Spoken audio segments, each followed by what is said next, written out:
파가니니라고 하는 바이올리니스트가 있습니다. 이탈리아가는 천재적인 음악가지요. 어느 날 음악 애호가들을 모아놓고 연주회를 열었습니다.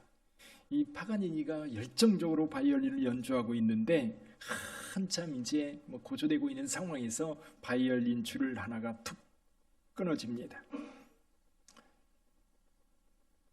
파가니니는 그것 아랑곳하지 않고 계속해서 연주를 진행해 갑니다. 그런데 문제는 또 하나가 또 끊어지는 거예요. 근데 누가 긴장했을까요? 연주자가 굉장히 긴장할 것 같은데 실제로 긴장한 사람들은 누구예요? 관중들인 거예요. 너무너무 긴장하고 있는데 그럼에도 불구하고 파가니니는 계속해서 연주회를 진행해 갑니다. 한참 진행해 가는데 또 하나의 줄이 끊어집니다. 그래서 많은 사람들이 당혹해하면서 오늘 연주야말로 파가니니에게 있어서 최고의 불행한 날이 될 수 있겠다. 근데 줄이 끊어진 상황에서 잠깐 멈췄던 파가니니가 한 줄을 가지고 연주를 시작하는 겁니다. 우리 지연이가 연주를 하는데요. 바이올린 줄이 몇 개인 줄 아세요 혹시? 잘 모르시죠? 오늘 자세히 한번 보세요. 4줄입니다. 4줄. 기타는 몇 줄인 줄 아세요? 기타는 6줄입니다. 여러분 4개의 줄 가운데 3개가 끊어졌으면 연주회는 끝난 거예요. 근데 파가니니는 그냥 거기서 멈추지 않고 그 한 줄 가지고 연주회를 계속합니다. 그게 바로 G선상의 아리아라고 하는 곡이에요. G선이라고 하는 마지막 한 줄, 그거 제일 굵은 줄이거든요. 그 한 줄만 남겨놓고 그걸 가지고 연주를 끝냈던 겁니다.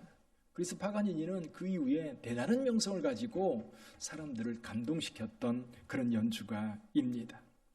근데 여러분, 저와 여러분들의 삶에도 그렇습니다. 삶을 살다가 보면요, 우리가 꼭 붙잡고 있었던 정말 아름다운 소리를 낼 수 있도록 우리를 지탱해주는 그 선이 끊어질 때가 있어요. 그 선이 끊어지면 사람들은 낙심합니다. 절망합니다. 어떻게 해야 될지를 몰라요. 생각해 보세요. 어떤 분들은 돈을 쥐고 있다가 돈을 잃어버리고 아니면 돈을 다 날리고 목숨을 끊는 경우가 있어. 어떤 분들은 명예의 줄을 잡고 있다가 그 명예가 땅바닥에 떨어지면서 인생을 끝내는 경우도 있어. 얼마 전에 몇몇 정치인들 가운데 아주 유명한 분들이 자살한 경우가 있었어요. 왜 그분들이 자살을 했을까? 생각해, 명예의 줄이 끊어진 거예요. 명예의 줄이 끊어졌을 때에 더 이상 삶의 가치를 느끼지 못했던 거지요. 때로는 가정의 줄이 끊어지기도 하고, 때로는 건강이라고 하는 것이 끊어지기도 하고, 때로는 사랑이라고 하는 것이 끊어져서 우리를 절망하게도 합니다. 근데 여러분, 절대로 끊어지지 않고 우리가 꼭 붙잡고 있을 하나의 선이 있어. 결론부터 말씀드린다면 그 선은 바로 우리 주 예수 그리스도를 붙잡고 있는 믿음의 끈입니다. 그 끈이 여러분에게 있기를 주님의 이름으로 축원합니다. 여러분 다 잃어버려도 여러분의 인생을 끝까지 붙잡을 수 있는, 여러분의 인생을 끝까지 지탱해 줄 수 있는, 그래서 아름다운 노래를 부를 수 있는 그 선이 있는 거예요. 그걸 붙잡고 있어야 돼요. 그것마저 끊어진다면 끝나는 거죠. 인생을 살다 보면 정말 힘들고 어려운 때에 만납니다. 그래서 누군가에게 손을 내밀어요. 누군가에게 손을 내밀어서 내 손을 잡아달라고 요청을 하지만 아무도 반응을 보이지 않아요. 오늘 시편 기자는 심지어 하나님을 향해서 기도하는데도 하나님조차도 아무런 응답이 없는 것처럼 보여집니다. 사슴이 시냇물을 찾기에 갈급함같이 간절하게 하나님을 찾는 상황. 왜 그렇습니까? 세상의 줄이 다 끊어졌거든요. 오직 하나님밖에 남지 않았는데 하나님도 왠지 내게 반응을 보이지 않는 것처럼 보입니다. 더 고통스러운 게 뭐예요? 실제로 진짜로 이 사람을 고통스럽게 하는 것은 그동안 이 물질의 끈 아니면 그 사람이 붙잡고 있었던 그 끈에 끊어진 것만이 아닙니다. 오늘 보니까요 3절에 4절에 이렇게 말씀을 해요. 한번 같이 읽어볼까요? 3절과 4절. 사람들이 종일 내게 하는 말이 네 하나님이 어디 있느뇨 하오니 내 눈물이 주하로 내 음식이 되었도다. 내가 전에 성의를 지키는 무리와 동행하여 기쁨과 감사의 소리를 내며 그들을 하나님의 집으로 인도하였더니 이제 이 일을 기억하고 내 마음이 상하는도다. 아멘. 전에는 정말 낙심한 사람들, 힘들어하는 사람들을 데리고 하나님께로 나아가서 그들에게 힘을 주고 위로해주고 세워줬는데, 이제는 내가 힘드니까요, 그렇게 그때에 내가 도와주었던 그 사람들이 내 하나님이 어디 있느냐라고 조롱하는 거예요. 그래요. 신앙생활하다 보면 그래요. 정말 믿었던 사람, 그 사람이 외면하고 돌아설 때에 참 가슴이 아프죠. 우리는 분노를 합니다. 아니, 힘들 때 내가 도와줬는데 그것만 생각해도 그렇게 하지 않을 텐데, 그럴 때가 참 많아요. 그것뿐만이 아닙니다. 원수들이에요. 9절 한번 볼까요? 9절 같이 읽어봅니다.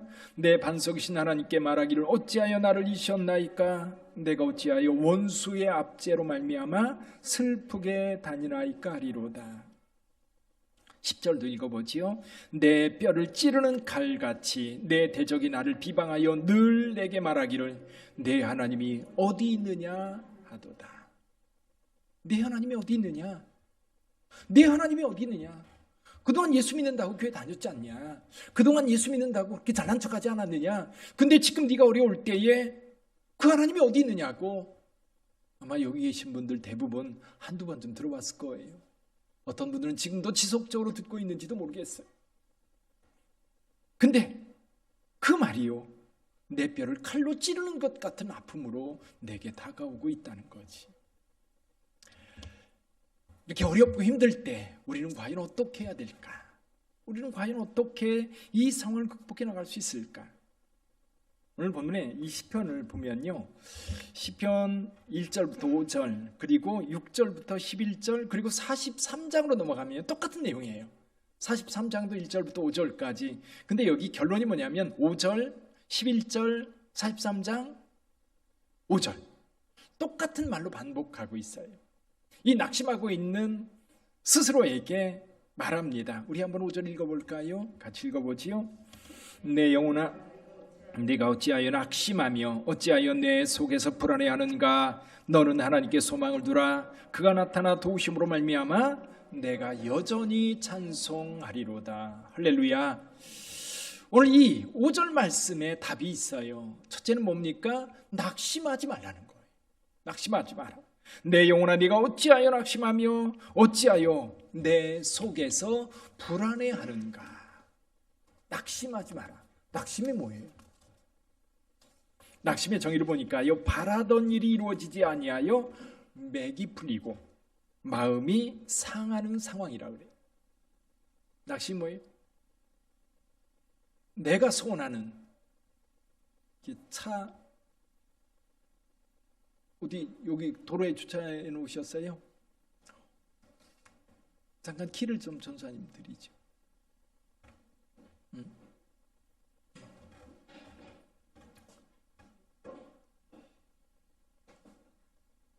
지난주에도 왔었는데 또 오셨네.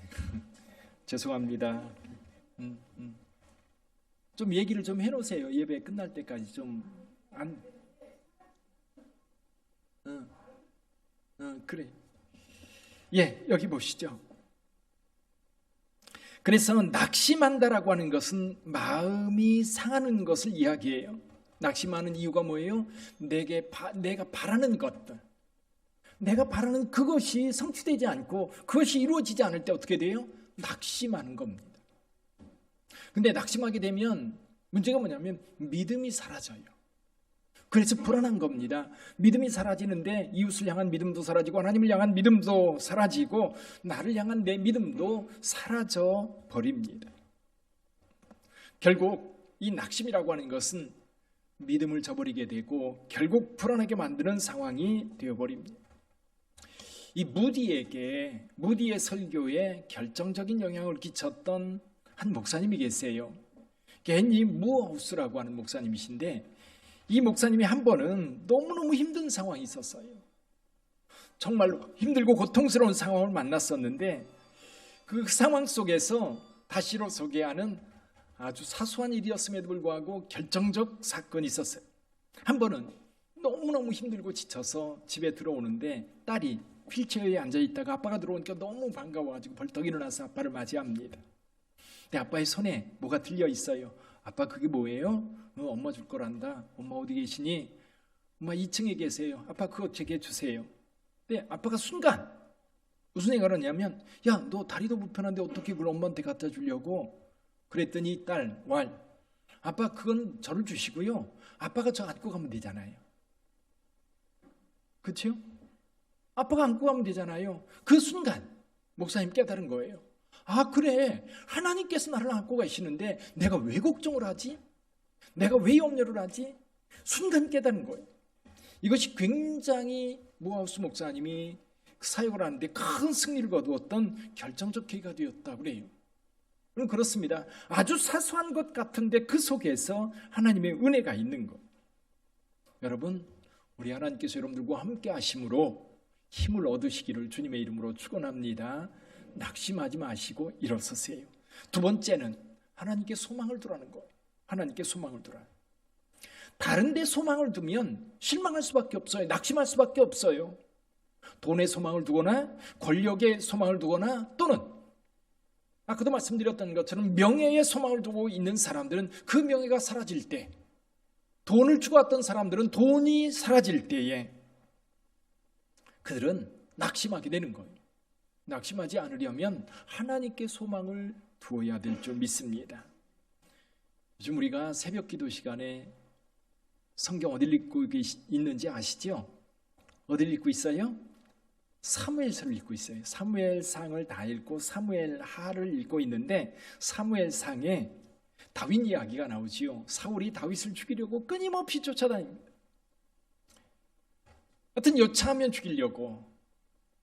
그래서 다윗이 사울이 자기를 죽이려고 한다고 하는 그 내심을 알고는 아예 떠나서 광야를 떠돌게 되지요. 그 광야를 떠돌게 되었을 때에도 사울을 죽일 수 있는 결정적 계기가 두 번이나 있었어요. 근데 죽였습니까? 안 죽였어요. 왜 안 죽였지요? 만약에 다윗의 소망이 왕이었다면 죽였을 거예요. 이해가 되시죠?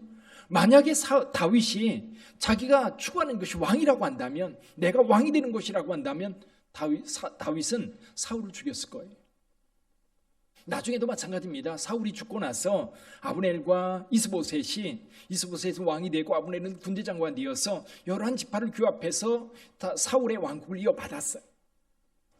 근데 내부로 인하여 무너져 내릴 때에 기회다 생각하고 다윗이 만약에 왕의 소망을 두었다면 적극적으로 나서서 전쟁을 벌였을 거예요. 근데 다윗은 그렇게 하지 않아요. 왜 그렇습니까? 그의 소망은 하나님께 있기 때문에 그래요. 하나님께 있기 때문에 그는 그들과 전쟁할 필요가 없는 거예요. 그런데 저와 여러분들이 신앙생활을 하면서도 마찬가지입니다. 우리의 소망을 하나님께 두지 않고 다른 것에 두면 그것이 끊어질 때, 그 소망의 끈이 끊어질 때에는 아무것도 남지 않는 겁니다. 여러분의 소망이 뭡니까? 아파트 한 채 구하는 겁니까? 아니면 건강입니까? 아니면 세상에서 뭔가 성취하는 것입니까? 여러분의 소망을 누구에게? 하나님께 두시기를 주님의 이름으로 축원합니다. 또 한 가지 오늘 본문의 말씀에서 이렇게 말씀하셔요. 그가 나타나 도우심으로 말미암아 내가 여전히 찬송하리로다. 여전히 찬송하리로다. 확신하고 있어요. 어떤 확신이에요? 그가 나타나 나를 도우실 거를 확신하고 있어요. 그래서 하나님을 찬송할 수 있는 거예요. 생각해 보세요. 다윗 그렇게 쫓겨다니면서도 거기에서 여호와는 나의 목자신 내게 부족함이 없으리로다 노래할 수 있었던 이유가 뭐예요? 하나님께 소망을 두고 있었고 하나님께서 여전히 그를 돕고 있다고 하는 확신을 갖고 있기 때문에 찬송할 수 있는 거예요. 광야의 그 고통스러운 시간들 오늘 또 생각해 보세요. 저와 여러분들이 예배를 드리는 게 불편합니다. 그럼에도 불구하고 우리가 하나님 앞에 나와 예배를 드릴 수 있는 것은 여러분 하나님께서 우리와 함께 하신다라고 하는 그 사실을 믿기 때문이에요. 한 가지 더 말씀드린다면 오늘 본문의 말씀을 통해서 끊임없이 자기에게 이야기를 해요. 어떤 이야기를 합니까? 내 영혼아 내가 어찌하여 낙심하며 어찌하여 내 속에서 불안해하는가. 내 스스로 말하는 너가 누구예요? 나예요. 다른 사람이 아니에요. 나에게 말하는 거예요. 너는 하나님께 소망을 두라. 그가 나타나 도우심으로 말미암아 내가 여전히 찬송하리로다. 할렐루야. 여러분 혹시 로빈슨 크루소라고 하는 소설 읽어보셨어요? 아마 대부분 읽으셨을 거예요. 기억이 좀 가물가물할 뿐이지요. 그렇죠? 초등학교 다닐 때 웬만한 분들은 다 읽으셨을 겁니다. 아니면 영화라도 보셨을 거예요. 내용이 뭐예요? 한 사람이 배를 타고 가다 파선을 해요. 그래서 어떻게 살아남았는데 어디로 가요? 무인도에 도착을 해서 그 무인도를 살펴보니까 아무도 없는 거예요. 그 무인도에서 얼마를 살아요? 28년을 삽니다. 그 무인도에서 살아남는 생존기, 그렇죠? 어떻게 거기에서 살아남는가? 어렸을 때 생각해 보면 그 로빈슨 크루소를 생각하면서 나도 혼자 무인도에 도착하면 살아갈 수 있을까? 그런 생각 많이 했던 것 같아요. 근데요, 이 소설을 쓴 사람이 누구냐면 다니엘 디포라고 하는 사람입니다. 이 사람이 1660년에서 1731년까지 사는데 그때 당시 영국이 어떤 상황이었느냐면 크로멜이라고 하는 사람에 의해서 청교도 혁명이 일어나서 잠깐 정권을 잡습니다. 근데 청교도 혁명이 실패를 해요. 그러면서 다시 왕정이 세워지고 이제 국교가 이제 영국을 지배하게 되는데 그때 당시 진짜 하나님을 믿는 신앙을 가지고 있는 사람들은 이게 이제 신앙을 지켜가려고 애를 썼던 사람들이죠. 여기 다니엘 디포도 마찬가지였어요. 그러니까 그때 당시에는 국교도가 아니면 성공회가 아니면 대학도 못 갔대요. 그런 상황에서 이게 이제 저널리스트로 글을 쓰다가 로빈슨 크루소라고 하는 이 소설을 쓰게 됩니다. 이 소설로 인하여서 다니엘 디포는 굉장히 유명한 사람이 되죠. 근데 사실 이 로빈슨 크루소는 한 사람 난파선을 맞는 사람이 섬에서 무인도에서 생존하는 생존기가 아니라 어쩌면 영적 표류기다. 영적인 삶이다. 사실 그런 생각을 하지 않고 로빈슨 크루소를 읽으면 사실 혼자 살아남는데 이제 어떻게 살아남는가 그게 문제인데 여러분 그 내용을 가만히 읽어보면요 신앙이에요. 영국 상황에서 이 이제 국교도와 비국교도들 사이의 갈등 그리고 비국교도는 정말 생존하기조차 어려운 상황에서 어떻게 그 가운데에서 믿음을 지키고 끝까지 살아남을 수 있을까? 그거에 대한 어쩌면 그 역경들, 그 고난들을 어떻게 극복할 것인가라고 하는 이야기인 거예요. 그래서 디포는 두 가지를 깨달았다고 해요. 이 이제 고난을 당하면서 그리고 이 두 가지를 이 로빈슨 크루소라고 하는 소설에서 이야기를 하고 있는데 첫째는 뭐냐면 어떤 실패에 처해도 믿음만 있으면 하나님과 인격적 교제를 나눌 수 있다는 것. 또 한 가지는 뭐냐면 다른 사람을 존중할 줄 알아야 한다는 것을 이 로빈슨 크루소를 통해서 보여주고 있다는 거지. 무인도에서 로빈슨 크루소가 어떻게 생존을 합니까? 어떻게 살아갈 수 있습니까? 그럼 가만히 들여다보면요 성경 말씀이에요. 어느 날 너무 낙심이 되고 너무 고통스러워서 성경을 펼쳤는데 이 말씀이 있어요. 시편 50편 15절이 환난 날에 나를 부르라 내가 너를 건지리니 내가 나를 영화롭게 하리라. 이 소설의 한 부분입니다. 어느 날 아침 슬픔에 복받쳐 성경을 폈을 때 다음 구절이 나왔다. 내가 결코 너희를 버리지 아니하고 너희를 떠나지 아니하리라. 나는 이 구절이 하나님이 나에게 이르신 말씀이라고 생각했다. 하나님과 인간에게서 버림받은 내 처지를 슬퍼하는 바로 그 순간에 그 구절이 어째서 이런 식으로 나에게 다가왔을까? 세상 모든 사람이 나를 저버린다 해도 하나님께서 나를 버리지 않는다면 그게 무슨 나쁜 결과가 될 수 있으며 문제가 되겠는가? 반대로 내가 온 세상을 얻는다 해도 하나님의 은총과 축복을 잃는다면 그에 비교할 손실이 있겠는가? 로빈슨 크루소라고 하는 소설 속에 나오는 이야기예요. 그게 뭐냐면 그 소설을 통해서 자기의 어떤 영적 갈등 그리고 그 영적 갈등 속에서 어떻게 살아남을 수 있는지 어떻게 그것을 견디고 나갈 수 있는지 사실 로빈슨 크루소라고 하는 이 무인도에서 살아남는 그 이야기를 통해서 자기의 영적 내용들을 표현하고 있는 거죠. 사랑하는 성도 여러분 그렇습니다. 저와 여러분들이 신앙생활 할 때에 여러분 아까 바이올린 줄이 끊어지듯 삶의 끈 우리를 지탱하고 있는 그 삶의 끈들이 끊어질 때가 있어. 그러나 여러분, 우리가 하나님을 믿고 하나님을 의지하는 그 믿음의 끈만큼은 결코 놓지 마시기를 바랍니다. 그 끈이 끊어지면 끝나는 거예요. 그러나 여러분, 그 믿음의 끈이 있는 한, 로빈슨 크루소가 그 하나님을 향한 그 믿음, 아무것도 없잖아요. 무인도에서 그 의지할 수 있는 게 뭐가 있어요? 정말 아무것도 없는 상황에서 하나님께서 그와 함께 하신다고 하는 그 확신이 들 때에 28년을 견딜 수 있었던 거거든요. 사랑하는 성도 여러분, 그 믿음이 저와 여러분들의 삶 속에 힘이 되고 능력이 되기를 주님의 이름으로 축복합니다. 기도하겠습니다.